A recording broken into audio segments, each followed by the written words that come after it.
अगर आप अभी ये कहानी सुन रहे हैं तो आखिरी सांस तक सुनिएगा, क्योंकि ये सिर्फ एक राजकुमार और एक हिरनी की दास्तान नहीं, ये कहानी है 7 रानियों के श्राप की, एक छुपे हुए बेटे की और उस जादुई हिरनी की जिसने एक साम्राज्य की किस्मत बदल दी। बहुत पुराने समय की बात है, एक विशाल राज्य जिसके राजा की 7 रानियां थीं, लेकिन किसी भी रानी ने संतान को जन्म नहीं दिया। राजा का दिल टूट चुका था और दरबारियों ने फुसफुसाना शुरू कर दिया, राज्य का वारिस नहीं तो ये साम्राज्य टिकेगा कैसे। राजा ने आकाश, धरती और देवताओं से मन्नत मांगी और फिर चमत्कार हुआ, सबसे छोटी रानी गर्भवती हुई। लेकिन बाकी 6 रानियों के दिल में जलन की आग भड़क उठी।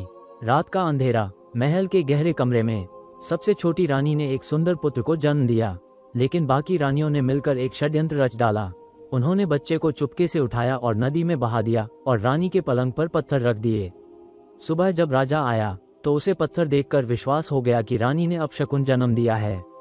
क्रोध में अंधे होकर राजा ने सबसे छोटी रानी को कालकोठरी में डाल दिया, लेकिन किस्मत अपनी चाल चल चुकी थी। वो बच्चा जिसे नदी में छोड़ा गया था, नदी किनारे एक साधु को मिल गया। साधु ने उस बच्चे को अपने आश्रम में पाला। वो बड़ा हुआ एक राजकुमार की तरह, पर उसे कभी सच का पता नहीं चला। उसके दिल में हमेशा एक अजीब सी बेचैनी रहती, जैसे उसकी असली पहचान कहीं छुपी हो। एक रात पूर्णिमा का चांद था। राजकुमार जंगल में शिकार पर निकला। अचानक उसने एक चमकती हुई हिरनी देखी। उसकी आंखें चांदी जैसी, उसके कदमों से रोशनी फूट रही थी। राजकुमार ने तीर उठाया, लेकिन हिरनी बोली, मुझे मत मारो, मैं साधारण नहीं हूँ। अगर सच जानना चाहते हो तो मेरा पीछा करो। हिरनी उसे गहरे जंगल में ले गई। वहाँ एक गुफा थी जिसमें दीवारों पर खुदी हुई आकृतियां थीं। उन आकृतियों में वही कहानी बनी थी, 7 रानियां, शाप, बच्चा और नदी में बहाया जाना। राजकुमार के कदम कांप गए। वो समझ गया ये कहानी उसकी अपनी है, वो असली वारिस है, राजा का बेटा। हिरनी ने कहा, तुम्हारी माँ अब भी कालकोठरी में है, अगर तुम हिम्मत रखते हो तो सच को सामने लाओ। राजकुमार ने साधु से आशीर्वाद लिया और राजमहल पहुंचा। उसने राजा के सामने आकर कहा, मैं आपका बेटा हूँ, आपने जिस बच्चे को खो दिया वो मैं हूँ। राजा हंस पड़ा, ये असंभव है। लेकिन तभी हिरनी महल में प्रकट हुई।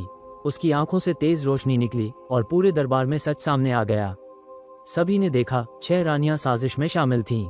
छोटी रानी निर्दोष थी और राजकुमार सच में राजा का बेटा। राजा ने आंसुओं से बेटे को गले लगाया। छोटी रानी कालकोठरी से आजाद हुई।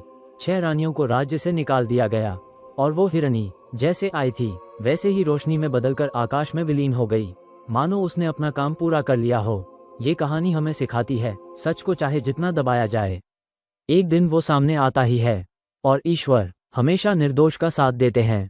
दोस्तों, ये स्टोरी आपको कैसी लगी कमेंट में अपनी राय जरूर बताएं और ऐसी स्टोरी के लिए हमारे चैनल को सब्सक्राइब करें। Thank you for watching.